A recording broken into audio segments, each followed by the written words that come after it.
friends, today you're watching my November video for G's Embellishment Emporium. I am part of his design team this season, and I'm going to create a Thanksgiving centerpiece based on some odds and ends that he sent me last month, but now it's November, and so it's time to start thinking about our Thanksgiving table.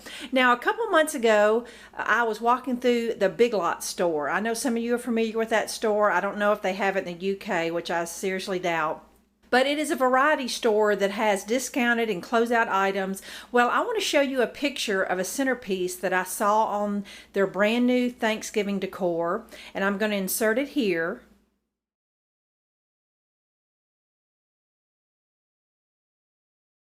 And as you will see, it was just 3 mason jars with some candles inside on a piece of a wooden slice and a little bit of fall foliage around it, and they wanted $25 for that centerpiece. I knew that I needed to make something for G's store for November, and I knew that that's definitely what I wanted to recreate. I know I could definitely make it less than $25. I want to go ahead and show you some things that he sent me. He sent me 2 strands of his orange and yellow fall leaves, wired gold leaves, and green leaves. I'm going to kind of mix those in since, you know, they'll kind of show up and the green will kind of offset some of the orange and yellow. I've got some green and orange baker's twine. Now here's some little flowers. Now I'm not going to use the orange because I've got enough orange going on, but I probably will throw in a few of these little white and yellow flowers. I'm going to put some tags on my mason jars. I've got my mason jars set up here, tie some tags onto my mason jars, and I wanted to embellish the tags a little bit. He has all kinds of really cute things to add to a jar with baker's twine or whatever, but he did send me some of these little wooden leaves and some of these little hedgehogs, and I may use the hedgehogs. They're just too cute. And I just punched out some manila tags, and I'm gonna hang it from the jar. But I also just wanted to show you this embossing folder that you could emboss the tags and ink them up, or, you know, there's just all kinds of variations that you could do this, but just wanted to showcase what he had sent me from his store. Now these are some items that I have gathered up to complete the project. I didn't have a wooden slice, but I was at the Goodwill last month and I came across this long picture frame. I'm gonna pull it back just so you can see. It's just one of those long rectangle picture frames. I thought, you know, I don't have a wood slice, but that's a good, you know, kind of alternative. It's wood on the side. And I got to thinking, well, what can I do to cover up the inside of the picture frame? This was my first plan, was to maybe paper piece some craft paper stamped with like the wooden stamp and kind of just make it look like a decking on there. But then I got to playing around in my craft room and noticed that this wide burlap ribbon fits snugly into the picture frame spot. So I kind of liked that texture. I didn't hot glue it or anything. I laid it in there. The 3 mason jars are kind of tiered. The center one is kind of taller, and so I just took just a cardboard jewelry box, gift box, and wrapped it in some brown paper just to give my center jar a little lift, and just set these to the side. That is the base of my centerpiece. Now what I'm going to do is wrap the vine of fall leaves around the mason jars.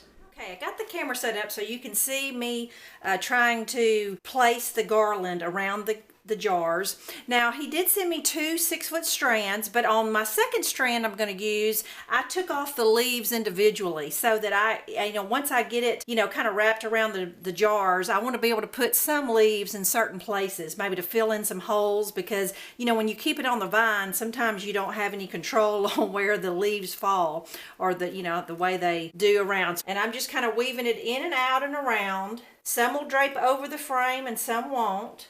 You know, you could definitely use hot glue and make it a more permanent situation, but by not hot gluing it, it really opens up the opportunity to use your vines for something else. Play around and get the leaves kind of twisted in the way I want them to go. And you would have to really do a double take to know that it's even a picture frame. I mean, someone would have to really stare at it to even notice. But I also really like the fact that the burlap does show. Okay, it's kind of hard to get this whole centerpiece in the camera frame. I do have 6 of these little flowers that I'm going to stick around in various places. Leaves, I'll just kind of stick those in various places. Now, the reason why I was going to do the gold is because I left the gold rings on the mason jars, and I thought that might kind of put just a little sparkle in the centerpiece. Green leaves have a little bitty baby leaf that I may end up putting on my tag that I'm going to put on my jar. In my inspiration piece at the store, they had some little pumpkins beside their mason jars. Now, I did not have G's pumpkins, but I went and tried to find some almost identical to the ones he had in his store. But he does have these, so if you get his other supplies, be sure and pick up a couple of these pumpkins to do. Now, I'm going to try to do mine two-sided, my centerpiece, so I do have 4 little pumpkins that I'm going to use.